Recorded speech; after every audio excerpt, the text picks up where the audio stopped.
Ladies and gentlemen, welcome to another episode of BPMs, where it's the borderline psychotic monkeys attacking us yet again. This is episode 5, and I am Papa Bear, a.k.a. Blaine. To my left is the photographer, Jan. Hi. And to my right is the musician, Trevor. Hi. Okay. That's no longer borderline. It's no longer borderline. It's a real thing. Anyway, it's been a fantastic another week in the world of Americana living, as we like to call it, Pandemic 101. Yeah, so for this episode, we're doing something a little different. Yes, they told me that I have to be grilled by the both of them for this round. So this is going to be, I guess, a let's ask the promoter kind of episode. I'm not really sure what to expect out of this one because it is not on my repertoire of things that we had planned for the show, but I knew it was going to happen sooner or later. So it's kind of one of those things where it's like, fuck it, let's just get it over with. I mean, I think the number one question I have is, for a band, what can they do that makes them look so much better to you than other bands? In what sense?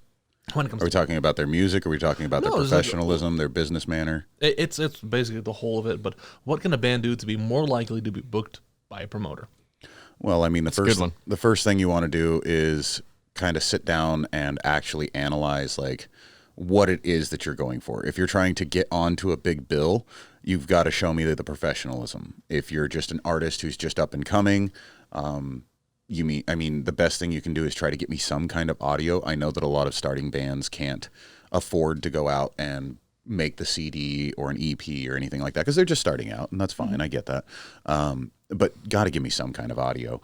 I don't know who you are. I don't know anything about you. It's really how I base you is that, yes, I understand you're up and coming, but even if it's a bad recording video clip from like a performance you've done or a practice, it doesn't matter that the audio is bad. It's just a matter of me getting an idea. That's really all that comes down to. So, I mean, for up-and-comers, there's not a whole lot to really stress on. If you are an up-and-comer, do not come at me with like a huge writer or thinking that you're going to make like, I'm getting $400 this show. You're not. But if you're an up-and-comer, I'm still going to pay you. I'm still going to treat you fairly. Odds are you're going to walk away with at least $100 out of my pocket. And if the night goes really friggin' well, then I have no problem kicking more money to them either. It's one of those things where it's like, you just come to me with some level of audio if you're on the ground level and you're just starting off in a band. Now, if you're wanting to get on like a bill that has like a national on it, or you're wanting on one of those, that's where a little bit more professionalism comes into play. I want to see like in your email or when you're contacting me, I'd like a link to your website, some of your music, even your merch. I mean, it can make a difference on like, oh, okay, cool. They put a lot of effort into their art visually. So I would hope that they put a lot of effort into their art audioly as well. I do like to go and look at like their Facebook pages to see how many likes and followers that they have. I like to check their Spotify count for how many times their music's being played if they're on there. Sometimes there's a lot of bands though that are really good that don't have any of that stuff. So really the number one key is to not come at me with a whole bunch of like crazy writers and stuff like that unless you know you're a band that earned that. But just be upfront with me. The main things I look for in an email or a message are how much are you looking for? What kind of style of music you are?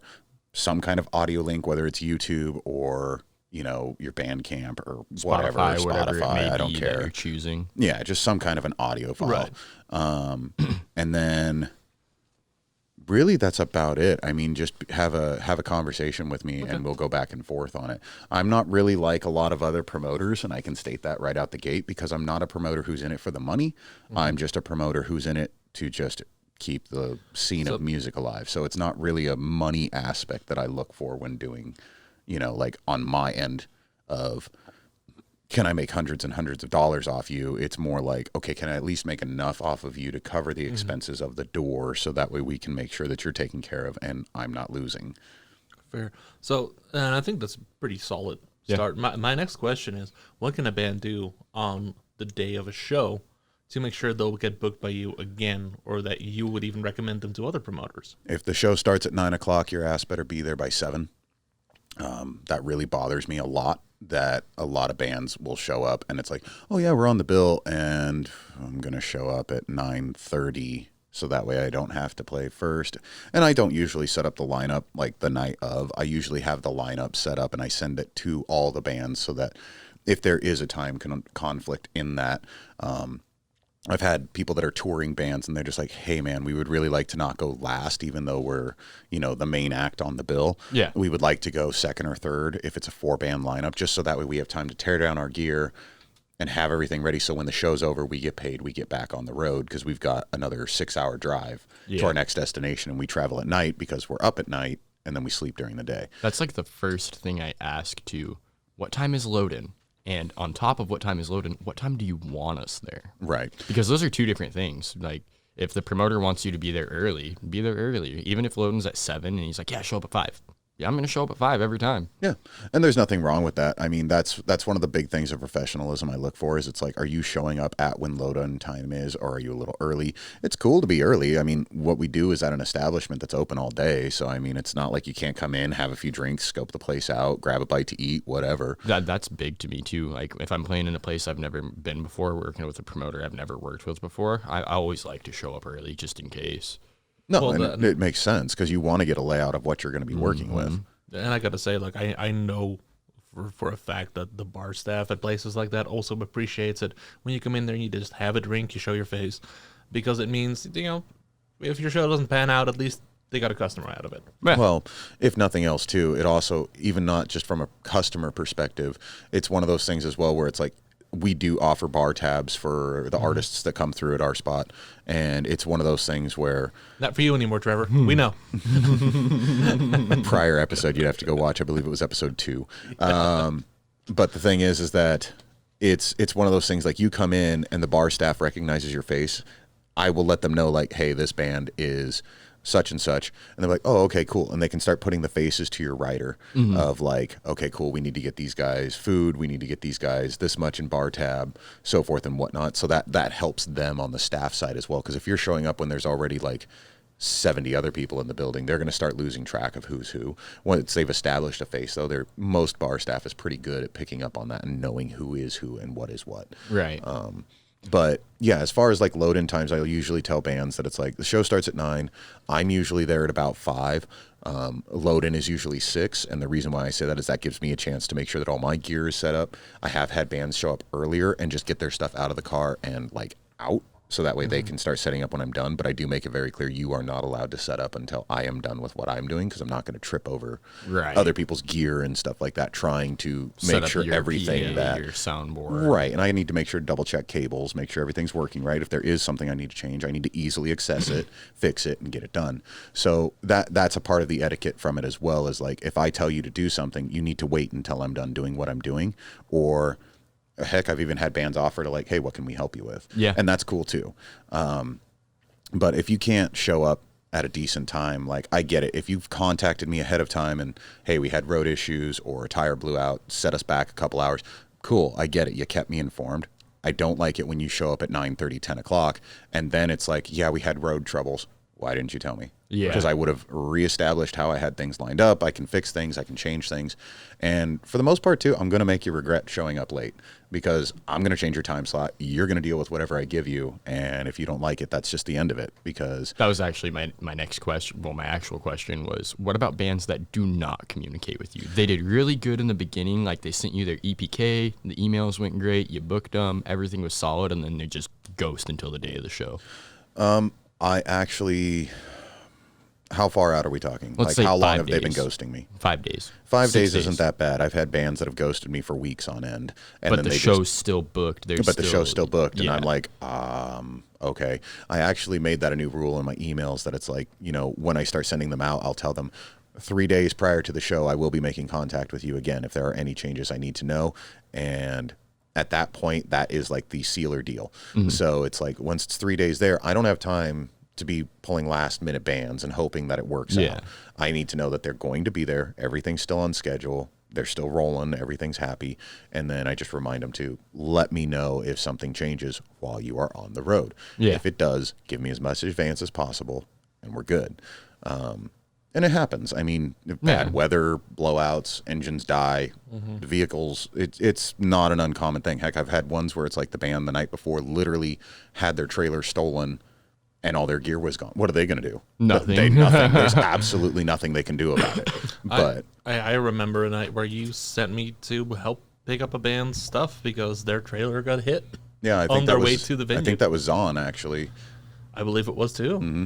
Yeah, their trailer got hit, and I gave you the keys to my minivan and said, go, like, help them, do whatever you need to do. I don't care if they come here and play, just make sure that they're taken care of. I don't want those guys getting hurt, and they need a vehicle to move their stuff back to their spot or whatever. And like the absolute heroes that they were, they actually still showed up. Their instruments mostly one piece still. And they borrowed whatever they didn't have available to them from the other bands, and they still performed. They're stallions. Yeah. But I mean, that's about it. For bands that aren't going to ghost me and stuff like that, you get what you get. Like, if you're not going to communicate with me, I'm not going to waste my time trying to hunt you down. You wanted to perform on the show. I've got you on the show. I will make usually about 2 to 3 attempts to, like, get some kind of a response out of you. And that will be the emails of where we were having our main communication. I will then try using Facebook Messenger if they're on Facebook, or use the phone number. That's the other 2 main contact points that I use. So either a text or a phone call. After that, if I'm not getting any responses, I'm just like, okay, cool.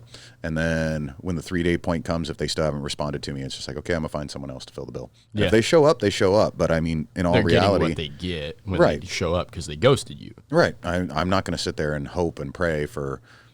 Maybe they'll make it, maybe they won't. I don't know. I'm not gonna waste my time on that. Yeah. So it's. But you also don't want to sell tickets. Well, it's just respect. Yeah. I mean, if you're not going to show me the respect of treating this as a business transaction, I'm not going to treat you with the respect of keeping what you want when you won't even communicate with me. I mean, I need to know that everything is still in play.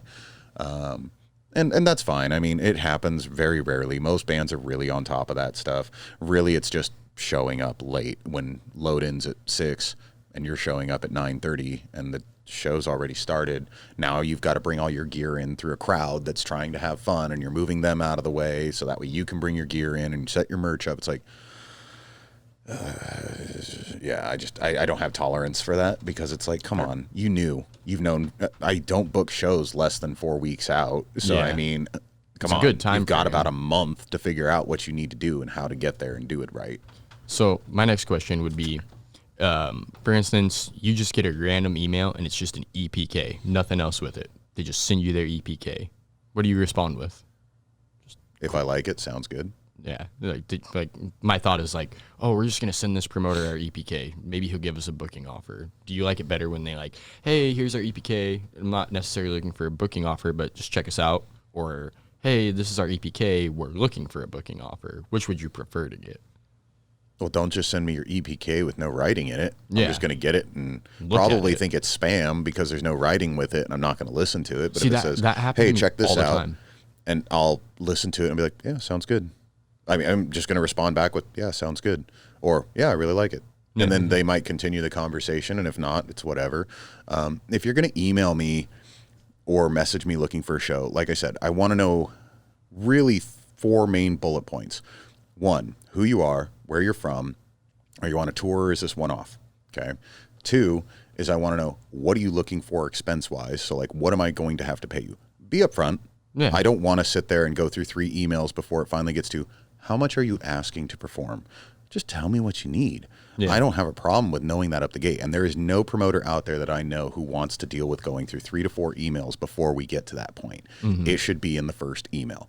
Hi, I am such and such band based out of this area. I am on tour. I am looking for a gig in your area on this date for $150. And here's a link to some of our music and our Bandcamp page where you can check out all of our bio and our merch and stuff like that. And then finally, the last thing I want to know is your riders. Do you require food? Do you require a bar tab? Do you require a case of water? Do you require such and such?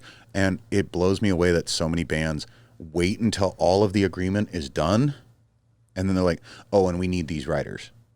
Okay, well, now you're throwing more expense into what I need to consider. So now we need to negotiate again, and we got to start from square one. Because now if you're going to ask me, I need food for 5 different guys, but you're not willing to accept something like, you know, a fiesta platter from Azteca or pizzas or stuff from our venue or from our establishment, from like, you know, burgers, fries, things of that nature. You have to have like gluten-free or whatever, you know, it's like, okay, Deli shaved cold cuts. right. And there's some people that are like, hey, we just like cold sandwiches. We don't do the grease and all that stuff. And that's fine. Yeah. But if you're going to come to me and tell me I have to do that for 5 guys, plus I have to give you a case of water, plus I have to give you such a high bar tab, plus I need a fresh pair of socks, and we need Flintstones gummy vitamins, and you'd be surprised at some of the crap that people ask for. I'm not kidding you. I literally have had people ask me for some of this stuff. Okay, I mean, Flintstones gummy vitamins. Yes, straight up. Love it. And new pairs of socks. Like, we need a new pair of socks for all 5 guys. Oh my gosh. we're joking. No, what happens is they perform, they get all sweaty, and they can take and hide the smell of their clothes a lot longer from their sweat than they can their feet. And so what they do is they throw their socks into the garbage, and then they just ask for a new pair of socks for everybody, so that way they can just throw the fresh pair of socks on the next day, and their feet don't fucking reek like all hell, and it doesn't stink up the van. No, I'm not kidding. This is real stuff. It would always trip me out because it was like winter, like end of winter when we went on tour with Artificial Aliens, and all of them were wearing sandals at all times because they're like, yeah, man, you wear socks all the time and you keep your shoes on. That's like the number one thing that stinks in the van is our feet. Yeah. So once we get done playing, we literally wash our feet and wear sandals for the rest of the night. You cannot get the smell of feet out of a vehicle. You can get the smell of like just sweat on your clothes. That's a lot easier to just kind of mask in a bag for some reason. I don't know the logistics behind it, whatever. Yeah. Well, it's because your feet have like certain germs and like. Right, and that's my assumption on the matter too. Is that it's a different type of fungal. Right, it's like how the fungal is in your armpit. It's different with your feet. I'm learning something new every day. And you would never think to learn it on this channel. No. Brought to you by the Educational Software Association. But it's I know. It's one of those things that, like, if you're going to ask me for writers, that needs to be up front in the conversation. If not the first email, the second email. I should know every expense that it's going to cost me to have a band perform by the second email. Yeah. If I don't have that information and the information I need to check out your stuff and actually know what you're about and what your sound is, you've wasted my time. It's kind of like that thing where it's like when people sift through Facebook, you've got the first 5 seconds to catch somebody's attention or it's done. Yeah. And that is the truth of the matter. You have 2 emails to get my attention. If you haven't done it by that point, we're done. Like, I've already been like, I don't want to keep doing this. And I'm looking at other offers. And that's not meant to be an insult. It's called respecting somebody's time. Yeah. That's something we talk about a lot, actually, is time. Well, and it's the number one thing that'll upset me faster than anything else. I'm not a guy who stresses money. I'm not a guy who stresses possessions. I'm not a guy who stresses a lot. You waste my time, I am done. I don't want to waste my time. Here we are recording this podcast. Oh my God. But it's a fair thing to state because, I mean, your job as a musician is to, if you're booking a tour, you want to grab the attention of the promoter or the venue. You want to let them know what you're about, and they need to know their expenses. That's really the 3 keys. I mean, if you've done that, you have succeeded in the project, and we are now talking and negotiating. So you make me do 4 or 5 emails to get there, which I used to deal with when I was first starting out because it was like, okay, patience, how long does this actually take to get to a conversation? You know, and I would get emails. It's like, hi, I am interested in booking a show at your guys' establishment. I'd be like, okay, cool. What can you tell me about your band? What are you looking for expense-wise? And, you know, what do you guys, what is your plan? And I normally like to ask too, like, where are you coming from and where are you going the next night? So that way I know where to expect that you're traveling from. So that way, if I see that there's an issue with the roads, I can actually hit up the band the night before and be like, hey, just so you know, you've got road closures on this road and this road. You're going to have to go around and go to this highway so that way you can make it, or you're going to get stuck behind these snowstorms. Something like that, right? Yeah. But it also lets me calculate too that it's like they are driving from like Seattle to my area. Okay, so if they're driving from Seattle, Washington to Kennewick, Washington, it's about a 4.5 hour drive. And I can start thinking like, okay, well, what are you driving? Oh, okay, you're driving like a full-sized van. You're not driving a car. And it's like, that's probably going to eat up on some gas. And then I can do some calculations to be like, okay, because sometimes a band won't know what to ask for their expenses. Right. And if they tell me that, it's like, okay, well, what I should offer you isn't $100. What I should be offering you is closer to about 130, 140, because just your gas expenses, you know, I want to make sure that you guys aren't losing out just from the door. The door is primarily made to take care of that expense. Yeah. If you are a band and you're expecting, you know, $200, there better be a reason for why you need the $200, or you better just be so good that I feel that like, yeah, I'm not even gonna argue with you. You're worth $200. Right. You know, people. And not to say that like 200 is an outlandish number. I have paid 200 to several bands, and it's the fact. Yeah. Anyway, we're just throwing out numbers right now. Yeah. But I want to make sure that their expenses are covered, and the door should be able to cover the band's night from travel and food. That is what the door is for. If the door is not for just that, then that's what your rider needs to cover. So the door would then become your fuel expenses for the night, and then sometimes the next night, so that way you know you've always got a day's worth of gas ahead. And then your rider covers your food expense for the night, so that way you've got food. I actually am more inclined to tell people that if you're not worried about, and I make sure to make this a note too when I'm emailing them, is like, if you don't need the alcohol, I can put that bar tab towards food tab. Because it's all the same expense at the end of the day. I really don't care. And it's like, I'll make sure you have more food of variety than I will the bar. Yeah. Because if you don't care about drinking, then cool, whatever. Why would I just throw that away at you? You know, it's like, let's give you something that's going to benefit you for the night and actually help you feel better when you wake up the next morning without eating tons of greasy food. Right. So That makes sense. Oh man, I kind of went off on that one for a minute. No, okay, that's anyway. the point. That's what we're doing. Yeah, that's what we're doing. So, I mean, we kind of talked about, how to get in your good graces. I didn't say that's how to get in my good graces. That's how to have a respectful civil conversation Fair. in booking. Fair. Now my question is, I mean, you've been doing this for a while. What's some of the worst shit you've seen? Pick a topic. Are we talking load-in performance, gear issues? Yeah, just in general, like day of. Like, just name two of those. Just give us two of them. and you don't have to name names. That's okay. I wouldn't name names. I'm not going to do that. My experiences are my experiences. Yeah. It does not mean that I want to slander bands. It does not mean that I want to slander people. For all I know, they had an off night. I mean, I'm not going to assume somebody's a jerk just because of one bad experience. You give me 2 or 3 bad experiences, then I'm going to assume you're a jerk. Sure. But even then, I wouldn't use names. That's disrespectful, and that's between me and them and blah, blah, blah. It's probably Cold Hearts anyway. Yeah, that's why their singer lives with me. Hi, guys. So it's not really... Most of my stress doesn't come from the bands. Most of my stress comes from setup. And that's where I have most of my issues.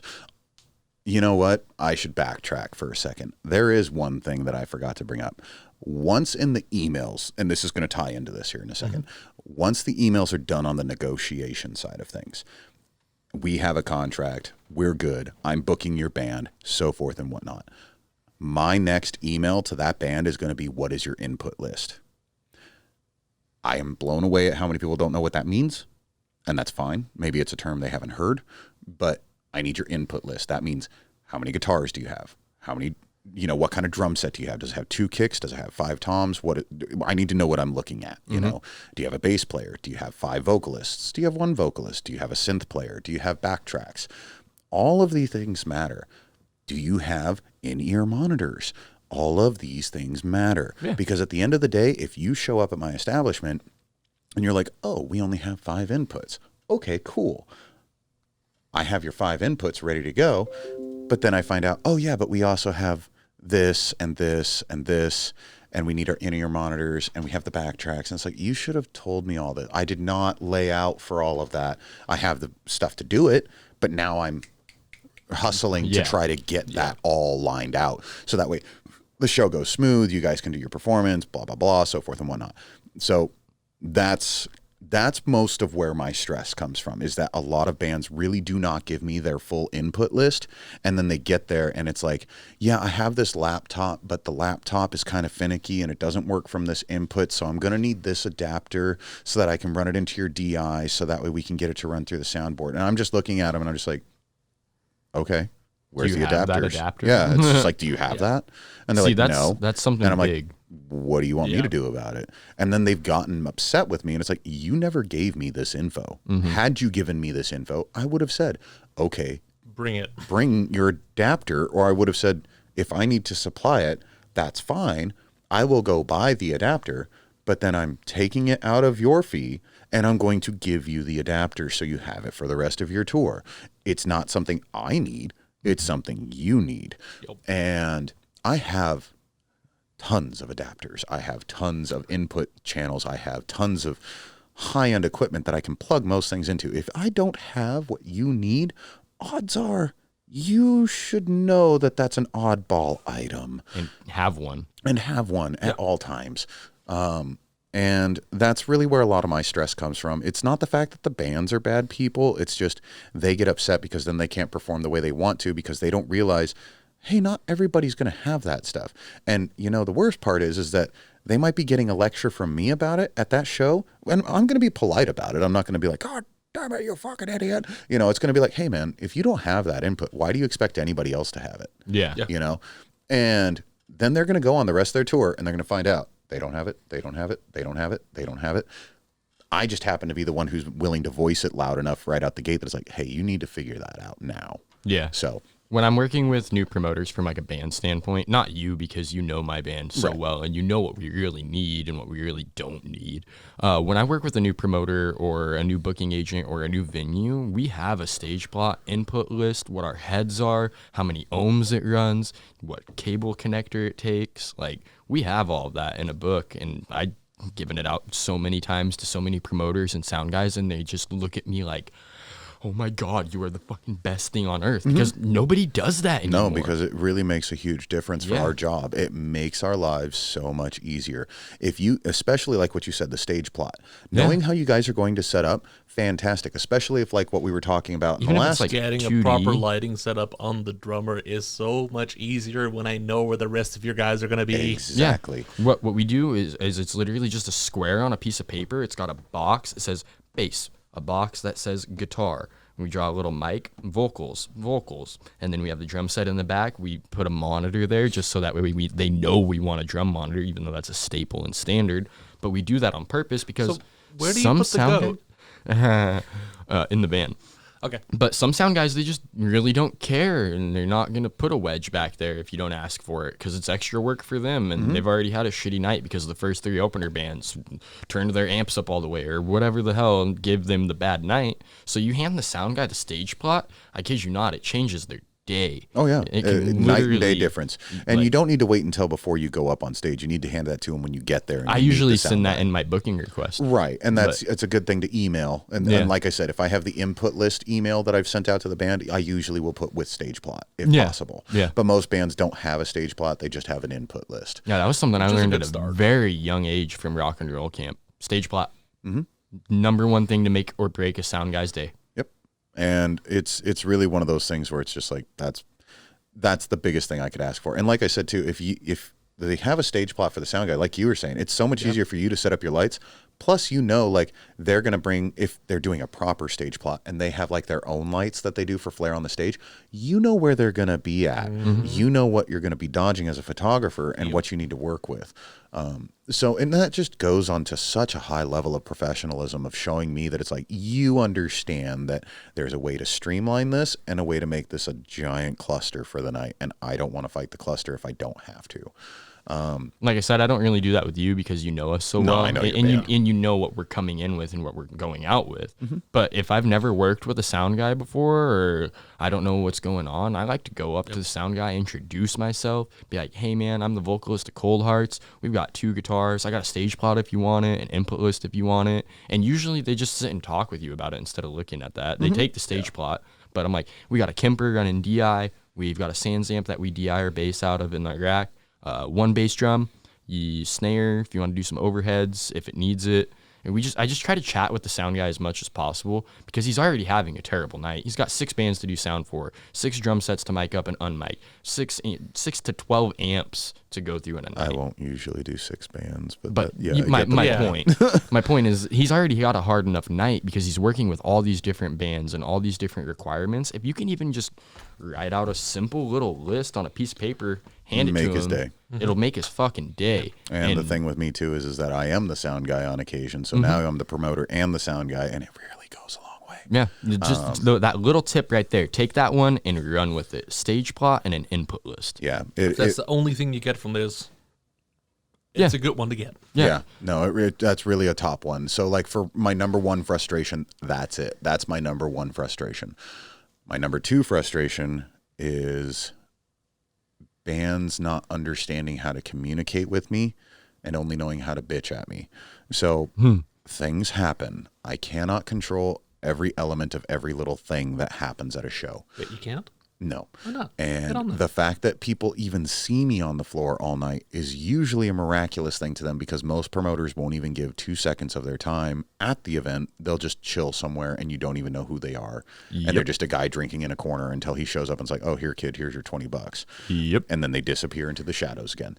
I am everywhere. I am paying attention to everything. I am trying to calm down the crowd if there's fights breaking out. I'm trying to help my bar staff. I'm trying to make sure sound is happening. I'm helping bands get on and off stage. I'm miking. I'm sound guying if I don't have a sound guy that Rigging, night. I mean, I'm everything in between. Everything and anything, I am doing it. Yep. I cannot express enough that things go wrong on occasion that I cannot control. I will not say names because I really actually like these guys a lot. But they got frustrated because they kept getting shock mic.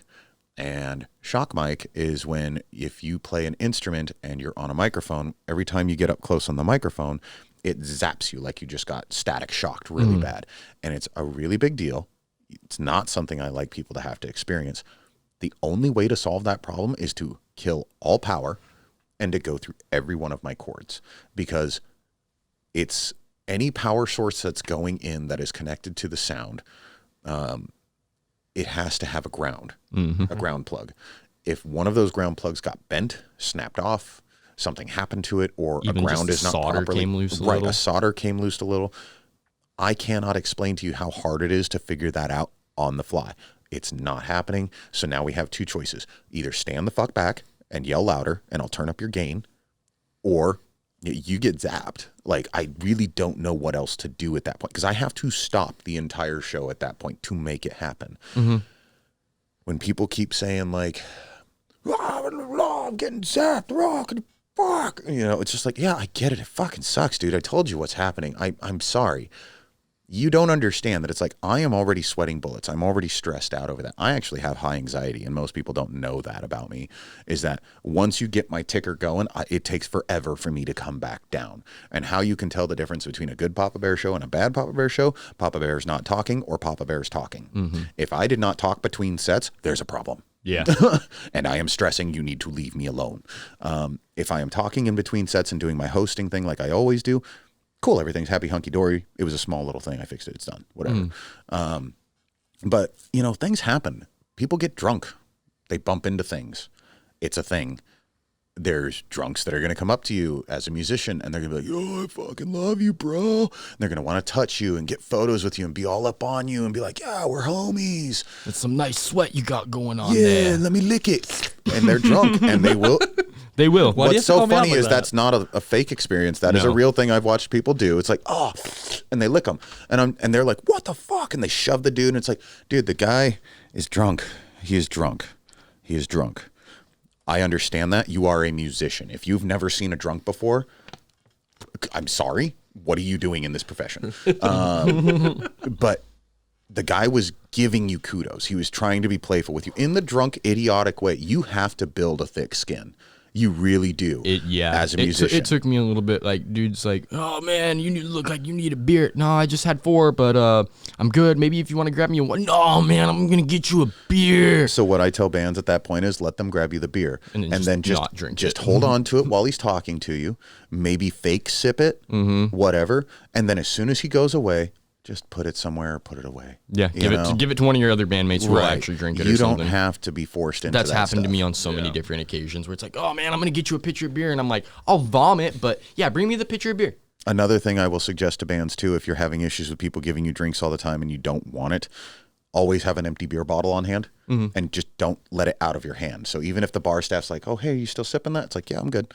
Hold on to that. And then if somebody buys you a beer, start drinking that beer and then chase it with your beer and just spit it back out into that beer. They're too drunk. They're not going to know. They're not going to understand the There's been a couple difference. times I've done that one too, where I'm like just dead after a set, like, oh yeah, man, did a good set. Let me get you a beer. I'm like, no, I still got this one. It's a can, and I do that on purpose because you can't see how much liquid's in Right. the can. And then I ghost sip. Yep. Ghost sip. I've Same done that thing. twice. And, you know, it's just bands don't seem to understand that I can't control every atmosphere of every little thing. And it's like, hey, this guy's kind of like bugging us. I'm sorry. Yeah. Like, what do you want me to do? What's he doing? Oh, he keeps talking to us. And Yeah, that's you're a band. That's a bad thing? Well, he's kind of drunk and he's kind of just being belligerent. Okay, so really all he wants is your attention for a minute because he really liked your music.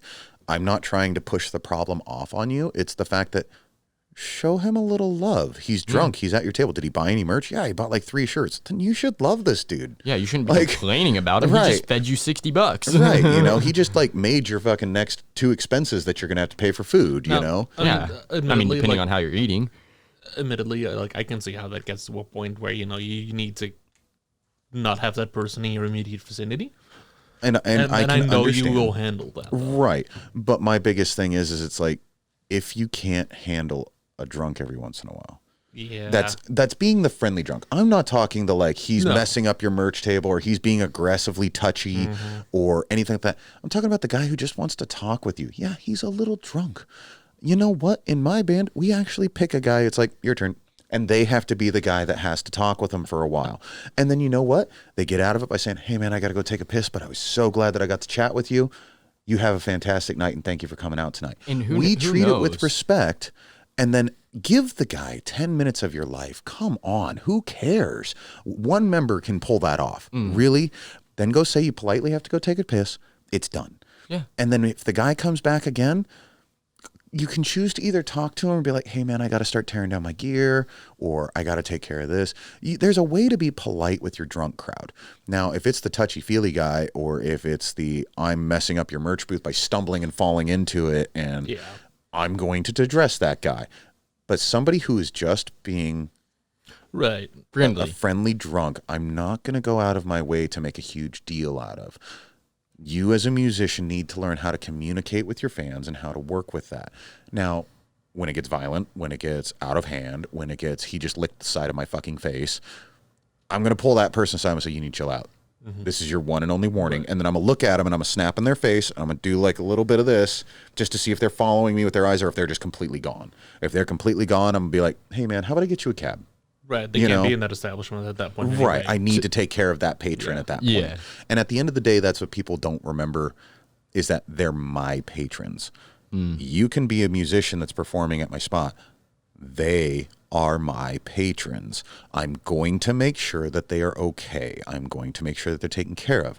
I know the difference between my rowdies, my normals, and these guys just should not be here. You know, there are many types of people that go into an establishment, and I will learn who they are with time. There will be some people I have never met in my life. That's fine. I like new blood in the building. That's never a bad thing. But you get your regulars. I can't control everything that bands seem to get finicky about sometimes. Now, if it's like a band with a female fronted artist, I'm okay with going the extra step for them because there's a level of I need to make sure that she feels comfortable in whatever situation. And then if there's a guy who even is showing me signs of like, hey, like, and I don't know how to explain this in the best way, but there are guys who are very timid that cannot handle certain things in the same way that the mentality goes towards of like men being predatory on women. There's a side of it of where women can be predatory on the men as well. And I have to watch 100%. For those cues. The men can usually handle themselves pretty okay. And this isn't meant to be a sexist thing. I'm just saying from personal experience. We hear you.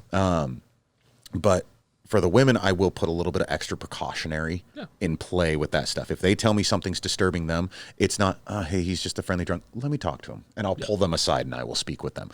Because that's a degree I don't ever want anyone to feel uncomfortable with. And if there's a guy who feels that way, I've had 2 artists that were males who are like, hey man, can you help me out with these girls? Because I'm married, I'm happy, I don't want any of this. You got it, boss. Don't worry about it.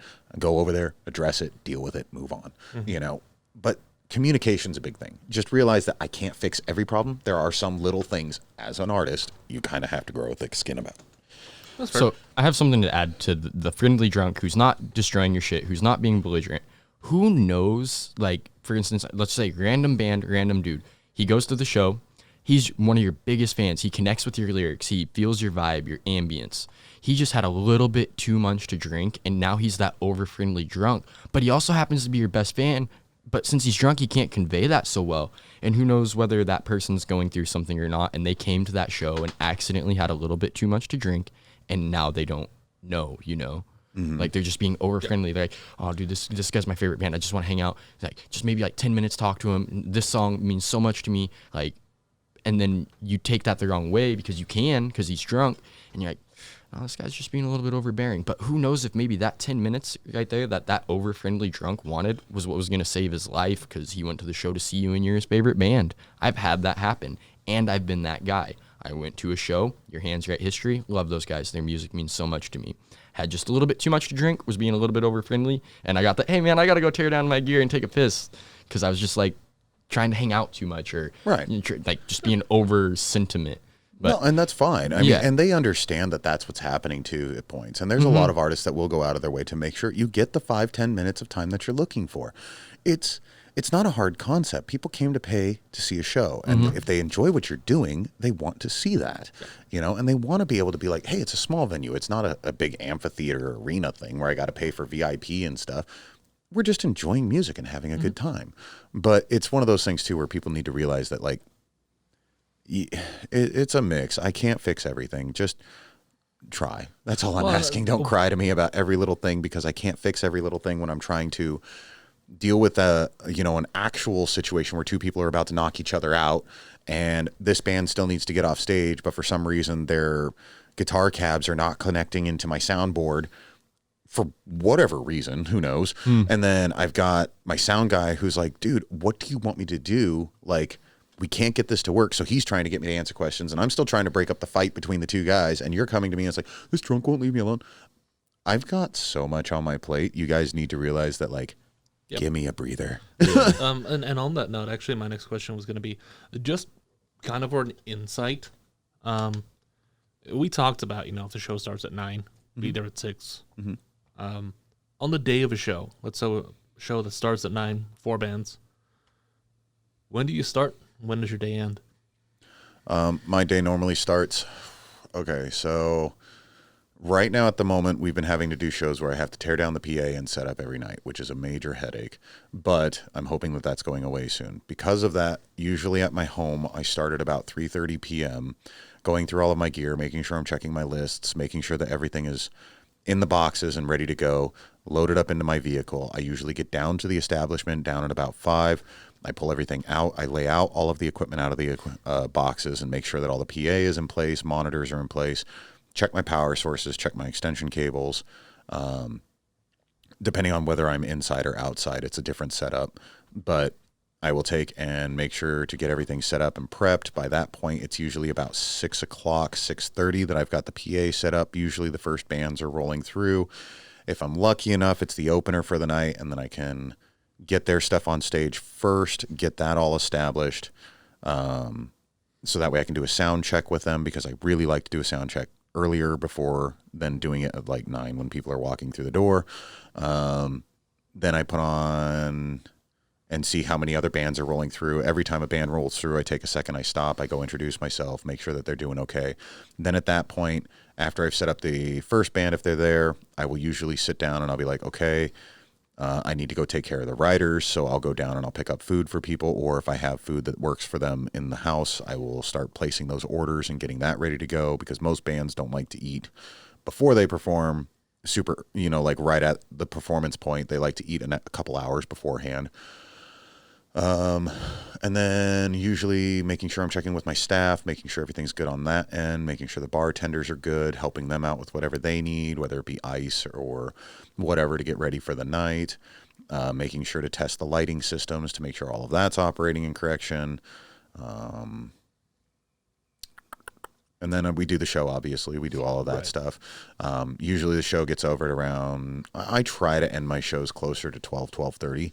I don't like to go super late with them because I like people to be able to, do their thing without having to stay up all night.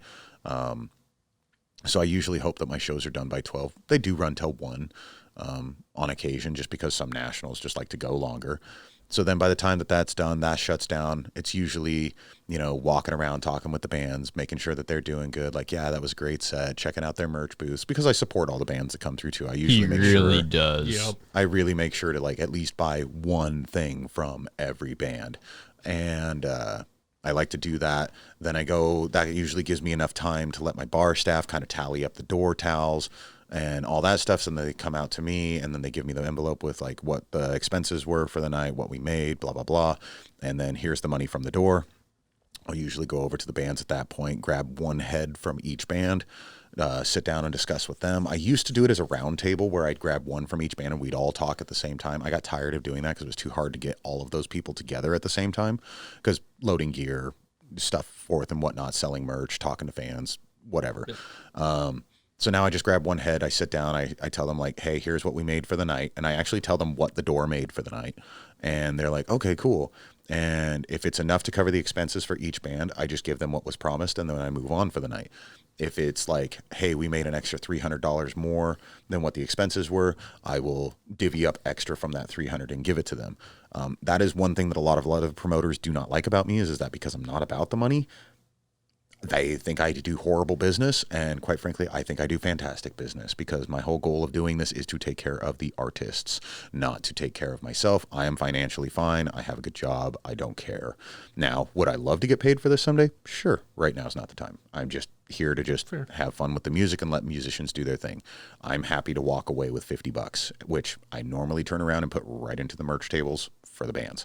So, or into PA gear or... No, PA is pretty much all out of my own pocket. I've never bought any PA gear with music money. I've never been able to make that much. I really do take whatever extra is made at the door and divvy it between the rest of the bands. I want the bands to make good money. The door is their money. I don't see why I need to keep any of that. It doesn't make any sense to me. If you came to the show, you came to the show to support the music. The music should be getting the money from the door. If I'm getting money, it needs to be from the bar. And the bar being like, hey, we did so fantastic tonight. Here's a extra on top for you, Blaine. Cool. Do I get that? No. Do I care? No. Fair. I mean, that's just general. So anyway, back to your question. Main point is that after I'm done divvying up about the money, it's usually about 1:30, 2 o'clock. I'm helping the bands load their stuff out as, I'm kind of like slowly tearing down my stuff in between and people are talking to me. At this point, I usually get a lot of people because one of the main things I say at my shows, if you've been drinking too much, I do not want you drinking and driving. Please let me call you a taxi, a cab. I'll drive you myself. I don't care. And that is a legitimate thing I say at the end of every one of my shows. And I'm making sure to call those taxis, call those cabs. If it's somebody who needs the ride, then I tell them they just need to sit and hang out, and I'll usually make sure that they've got some bread or something and water that they can drink and eat. Then I start tearing down my gear. I usually don't leave the establishment until close to about 3:30 in the morning. So it's like a full 12 hours. Oh, yeah. Yeah. So, if there's been one night that I stayed with him, and it was like 3:30 when we got out of there. Oh, yeah. I mean, 3:30 easy. Yeah, and Jan's hung out with me at the establishment until everything was done too.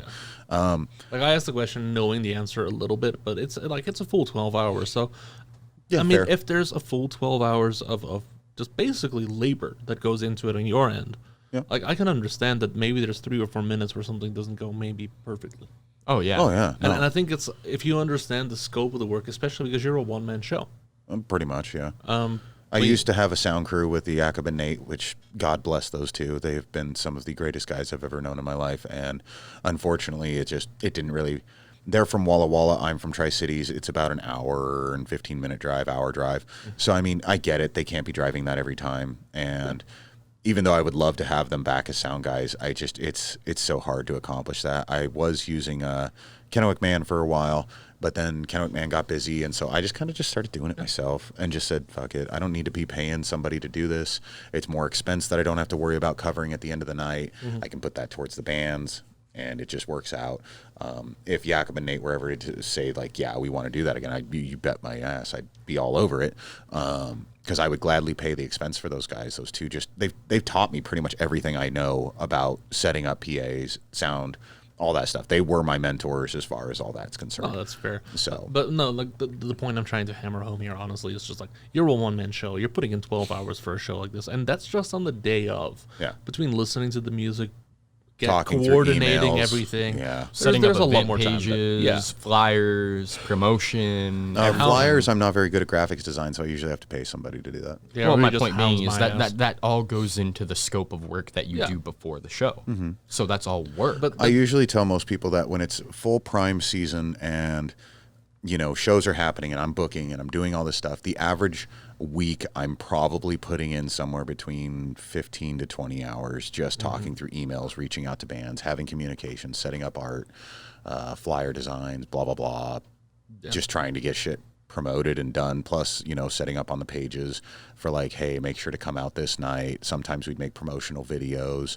I think that kind of, it all harkens back to the same thing. You're putting in all that work. The least you can do if you're a band or an artist, show up on time. Just basic respect, communication. Yeah, that's really all it comes down to, is just to communicate. If you can't show up on time, tell me why. Just don't feed me a bunch of crap, because I know the difference between crap and like not. You've been in the game long enough to figure that out now. There is one more thing. Trevor mentioned it earlier. A very important question to ask. Go ahead. Oh, yeah. Who you repping? Oh, you guys are done with questions for me already. Yeah. We didn't have many. No. It wasn't. And honestly, you answered too much in one go. Yeah. You answered like 9 questions in one go at one point. Yeah. You're too good at this. I'm sorry. Oh, okay. So before we get to who you're repping, though, there are a couple of things I would like to address. Oh, yeah. Please. One, as fans, please, I know that you are excited and you are happy to do these shows. I am absolutely in love that you guys want to be excited and do these shows. But please make sure that you understand I do not have homies who I need to be letting in for free. I do not accept this from the crowd. I do not accept this from the artists. Not even if you are us. an artist and you're like, hey, I need a +1. Why? You better have a good reason. Like, I want to know who this +1 is, what makes them so special, especially if you are local. Yeah. My wife has paid for every single show my band has ever performed, to the point where people are like, sweetie, you're charging your wife at your own show. Yeah, I'm fully aware. We support what I'm doing. Why is it support if she's not paying to get in? I don't expect her to get a free ride. She doesn't expect a free ride. She supports what I put my efforts into.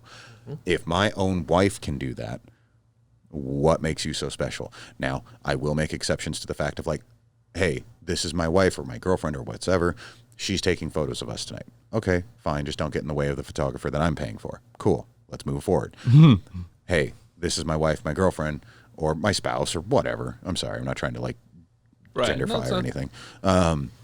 But they're working the merch table while we're performing and setting up and doing all that. Cool. That makes sense. I understand that. Have fun. If you are asking for more than 1 to 2 people to come in with your band, you are wasting my time, and that should be in your rider, because it's now an expense in my book. So I've never had one, so I don't get why everyone else has. I've seen it in cases get like so bad with the +1, +2 thing that it's a 5-man band. Each one of them wants +2. Yep.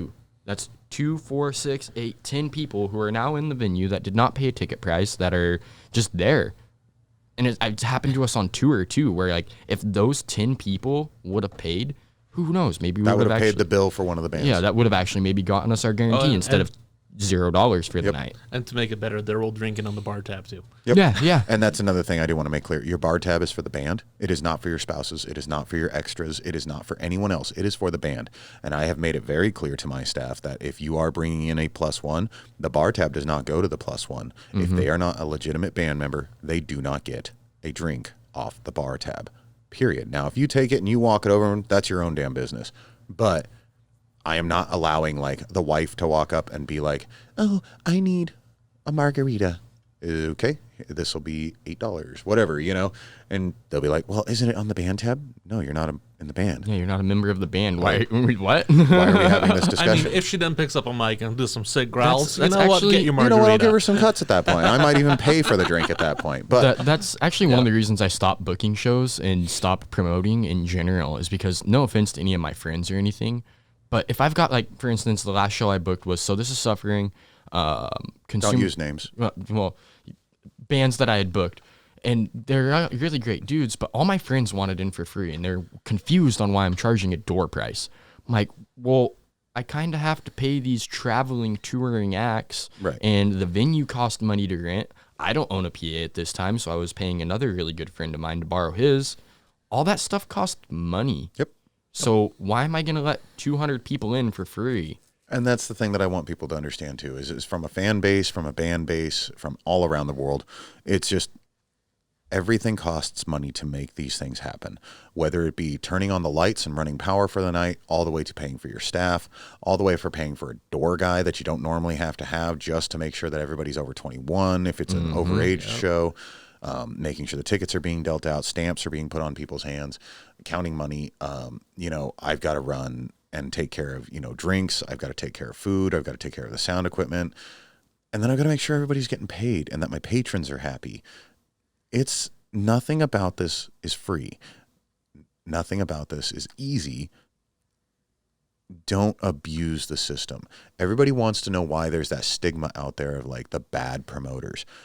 I believe, and I mean this with all sincerity, that every promoter at one point or another was genuinely in it for the music. And then y'all just fucking went and pissed them off.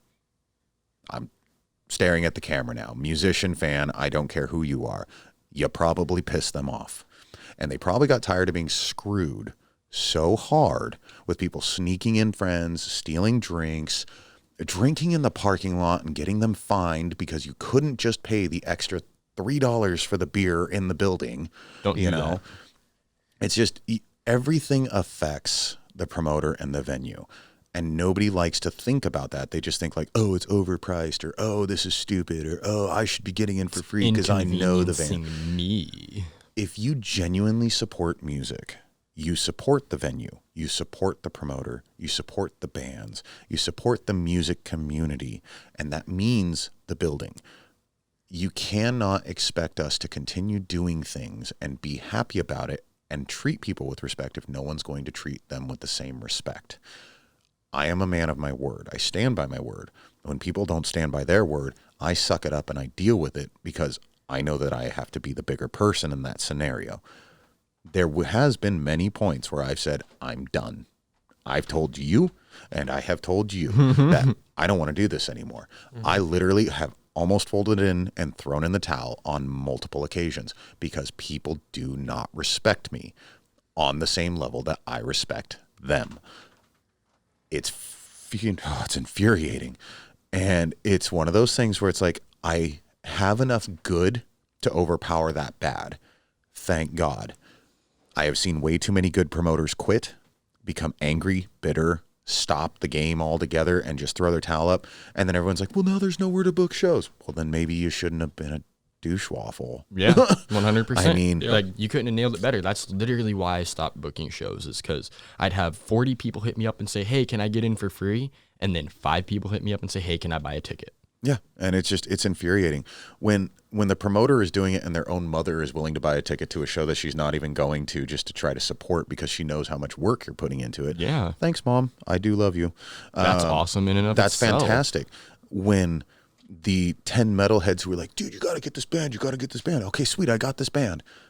Cool. Can we get him for free? No. Okay, well, we're just going to have some beers in the parking lot so we can save on the expense for the tickets. No, don't do that either. Yeah, that's going to get you fined. Well, then we're going to me pre-funk fined. at home. I don't want you driving drunk. Like, Yeah. what am I missing in all of this? Like, can't you just be normal Just and show go up. and show? Like, just do it right.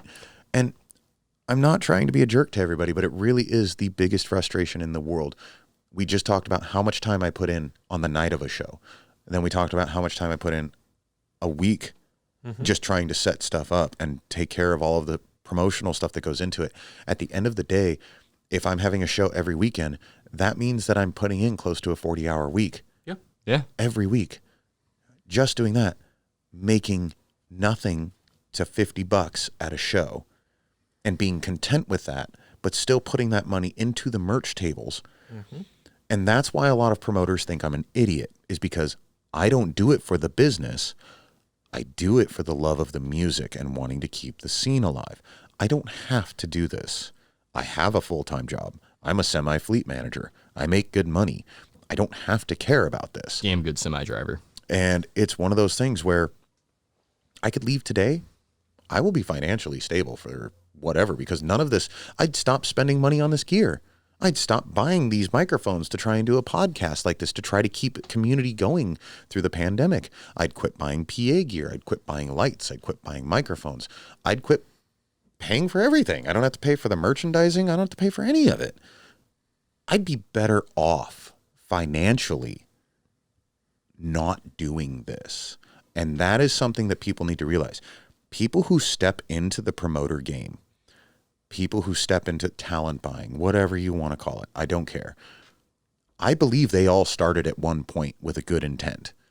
If you are dealing with assholes who are like milking you and screwing bands out of money, that stigma happened. I'm more than positive because people screwed them so hard for so long that they said, fuck this. I'm going to be the one doing the screwing if I'm stuck with all this work. You're effectively, you're a loss leader at best. Right. That bitterness and angriness doesn't happen overnight. No, it does not. It takes time. And if you are dealing with a promoter like that, take a step back. Maybe just ask him, hey, what can I do to help you? Or like, what can I do to make this a little easier? Well, some of them have been so set into that too now that it's just like, that's their lifestyle. That's how they make their money. And now that is their dependence on the money. Yep. And it's not going to change. And you know what? That's fine. You have to learn that and you have to deal with that, unfortunately, in life. But the thing is be cool. Like, don't expect free rides. I would never expect a band to come perform and play for free. Why would you expect that? I would expect that your fans should get in for free. That doesn't make any sense to me. Not at all. You know, I have to pay you. I have to get paid somehow just to pay you. But if I let the 40 homies in for free, then you're not getting paid and I'm not getting paid, but I'm the one who's going to get the bad reputation online because you're going to blast me online and be like, oh, this guy screwed me out of my money. So then I have to suck it up, pull it out of my bank account, which I've done on many occasions, and make sure that I'm a man of my word and pay my bill. That's the end of the story. Like, I'm a man of my word. Can I say that about all promoters? No. Are there bad ones? Yes. Is everybody out to steal your fucking money and kill you? No. About 90% of them? Probably. Like, I'm not going to lie to you about that. It's harder for me to find good ones than it is to find bad ones these days. But I can assure you, I remember when those bad ones were the good ones. Yeah. When I was younger and I was playing at their gigs, something changed. Think about it. They probably just got tired of being screwed. So just remember that when talking to your promoters. It's like they're human beings. They're just like you. They're trying to make a living off of this while helping the art. Some of them are bad, but I guarantee you at one point they cared. I feel like I just dropped that a big downer at the end. I'm sorry, but I feel like that's like the one message I want to get out there to people as a promoter. I mean, it's a solid message. Yeah. Well, I mean, Katrina, Solomon, Matt, Mike, Scoggin, Chelsea Heidenreich Heidenreich. I mean, all these people were good people. Did they make little mistakes here and there? Yeah, no one's perfect. I get that. And some of it was political incorrectness, some of it was money incorrectness or booking incorrectness. But the stuff that they got reamed on, we should have been like, you know what? They made a statement, they apologized, let's move forward. But they just drug them through the mud. And okay, guess what? They're all not doing it now. Hi, I'm left. All my homies that I trusted to like help book shows through and stuff like that, to like help bounce off each other, they're gone. I'm the last one that I know from my personal circle. Yeah. Does that mean there's not cool people out there? No, there is. And they're just not in my personal circle of like, hey, we're super close. But those were like my neighboring cities. Mm-hmm. And that was how I would get bands like, hey, I got you covered for your next week. We'll bank you here, here, here, here, here, here, and you'll be set for that week of the tour. Don't worry about it. Yeah. Now you can't do squat. Good luck. Have fun, because they quit, because they got tired of the game. And I'm just lucky enough to keep doing it because I make enough money that it doesn't kill me at the end of the day. But there are going to be points where I'm so friggin' tired. I'm just like, I don't want to do this anymore. But I motivate myself because there is a lot of positive in this scene. And our community is really good about making sure that when I do get down at that point, when I'm beat to that point, they lift me back up. They let me know, hey, no, we appreciate you. Thank you for keeping this going. So I continue to do it. But I don't want people to think like it's like I'm trying to attack everybody. It's just treat people the way you want to be treated. It works so much smoother. Yeah. And understand that not everyone, just because they're in a position of power within the scene, in a sense, that they're trying to take advantage of it. No. Even if it looks that way to you, maybe it's just somebody who's tired as fuck and is just done for that week. Yeah, it does something you might disagree with. Well, and that's the same thing too with things like Oh man, I don't even want to dive down that rabbit hole. let's- That would be let's- going into like the pay to play process and stuff like that, like where people misunderstand what pay to play actually is. Just because a promoter says like, "Hey, I get it, you're worth $200, but I can only give you $125." That doesn't mean he's being a dick. It could mean that it's like, I logistically cannot money wise make it work with everything else that's going on with the other bands on the bill. And if it doesn't work for you, just say, thank you, but that doesn't work for us, but let's try down the road. Yeah. Ta-da! Maybe the next show will have a less expense night and it will work. But you walking away with dignity and respect and him being upfront and honest with you, saying, hey, this is what I can do. If they're trying to lowball the fuck out of you, you should know what the difference is. If it's a $75 difference, it's probably not a lowballing you. It's a, hey, I'm looking at my books and there really is no way for me to make this happen. Yeah. So anyway, I felt like I've dwelt on that too long, and that's a downer. At this point, we should just probably ask you what you're wearing. Yeah. Who are you repping here today? What I am repping is the Boys in a Never. What do you call them? What's their style? You're Mr. Aquatic, Subnautical, Get back to me astronaut. on that next episode because I have not listened to enough of their music to accurately define them. I would say they're like deathcore roots for sure, but they've also got some twists in there. Okay. So anyway, yeah, they're a fantastic band. I've booked a Never before. They are wonderful kids. They are really, really, really, really quickly growing up my list of like into my top 10. I really enjoy their music. I love listening to them. They are fantastic. It's always cute whenever I post on something of theirs online. I'm like, oh, it's Papa Bear. Fuck yeah. I was like, I don't know why you guys love me so much, but whatever. It's all good. I absolutely adore those kids. They make damn good music. Yeah, no, they really do though. They just dropped a new single, and I want to say it's called "Cut Me Up," but I'm sure it's called. It is Cut called Me is Up. it called "Cut Me Up"? Yeah. "Cut Me Up." It's a single. It's not on an album yet, but it is available on iTunes and Spotify and everything. else Killer under the music sun. video on Sounds Holy YouTube. crap, it's good. Killer music video on YouTube for sure on that one. I do like that. Just the sound of that whole song, I just absolutely adore. I'm about it. And then, other than that, I'm repping Hemlock, the Las Vegas Rowdy Boys. I mean, how do you put it? Hemlock's been around for over 26 years. They're about to drop a double album here in the next By the 2 time months, April. yeah. Or is it February? No, it's February. I think it's coming up. Yeah, I there's think a it's in chance- February. There's a chance it'll be out by the time this But yeah, 2 albums. episode drops. Yeah, probably. 2 albums. Each one is a completely different set of songs. It's fantastic. They even have a little lunch pail, like bundle box that you can get with like one of the old school tin lunch boxes. Oh, that's dope. Yeah, It's I like really that. cool. Really cool. So Hemlock has been around forever. They've opened for everybody under the sun. And I'm talking like mainstream, Slayer, Avenged Sevenfold. I think the only one I hadn't seen on it was Metallica, but I'm sure they have at some point in their life. I mean, they've just been in the scene forever, and they are DIY till they die. Awesome, Yeah, guys. fantastic guys. Super awesome. Brian is my homie, and he's in like 50 bajillion different bands as well. But yeah, that's who I'm repping, Hemlock and A Never. Definitely check them out because they are 2 of like my top tier bands in the underground. Hemlock's not quite underground, but yeah. they're Anyway, you solid. get what I'm saying. DIY scene. So, did I go left or right last time? I can't remember. I I don't care. think I went to. No, I think we ended on me. I think we ended on you last time, so let's go ahead and have you go, Jan. But, well, I'm repping the Boys in Desolate. Honestly, I just fucking love this hoodie. Face melting hate metal. Yes. I love the hoodie too. I have one. It's, yeah. It's red with yellow writing. That doesn't happen in metal. Do more of this. Everyone, please. Not I everything love needs it. to be Take black. note of that. Yeah. I remember like the early 2009 to 2012 era. Those shirts were the best. All the crazy designs, monsters, eyes popping out, bright colors, neon colors. Bring that I love back. it. Yeah. And these guys, wonderful stage acts. Give them a listen. Yeah, they wear masks. They are all about bringing out your hate. So they ask you to like flip them off during the whole show and stuff like that. They want you to be angry when you're listening to their music. They want you to hate them. Like, Yeah, that's he the actually- whole point of He their actually music. asked me what I would genre them earlier, and I was like, I don't fucking know. Pissed off core. It's that's about right. anger metal. Yeah. It is like Angry Flip me off as angrily as you can, and yell "fuck you" back at me. yeah, that's about what it is. Yep. So Trevor, who you repping? Today I am repping Lorna Shore, a little bit more mainstream. They just came out with their release not too long ago, I think early 2020, called Immortal. They had a little bit of issues with their vocalist. We won't go into that.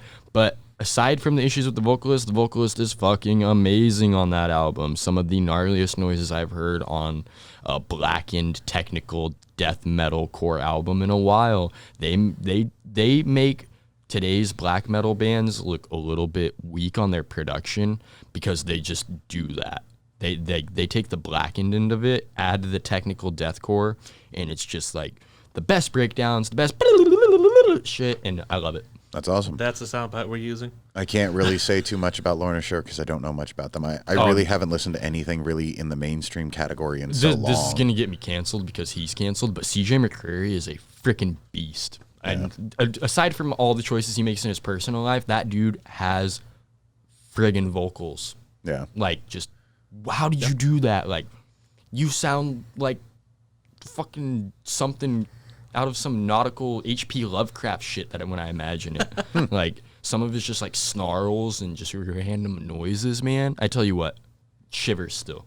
Huh, that's cool. And like I said, I've always stated too that it's like regardless of their personal being doesn't mean that you can't still talk about things. So I mean, even their guitarist Adam D'Amico put it out in a statement once. He's like, cut all that aside, this is still a really good album. Please don't downplay the album due to what he's done personally. Right. We all still poured our heart and soul into creating this album, so please at least give it a listen. Even if you don't buy it, listen to it. Because we put a lot of work into it. And they really did, man. Like, they shit on every black metal release last year, 100% in my book, just with Immortal. And it's like 7-8 songs, but it's fucking amazing.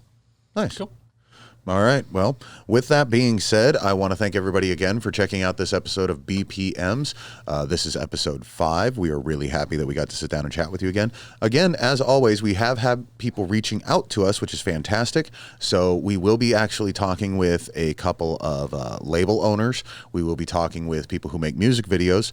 And we've also got some of the artists from some of the bands that you guys have been wanting us to talk to. We will be starting to delve on those soon. So I'm very excited to be seeing all the feedback that's coming back to us. We've actually been reached out to by people saying that they really enjoy the things that we have been doing on these podcasts. I'm super excited. I'm really glad that you guys like it. Same. We're just 3 bumbling fools just having some fun and talking about the things that we love. And we're just glad that we can share this info and have a good time with all of you. So with that being said, absolutely much love to you all.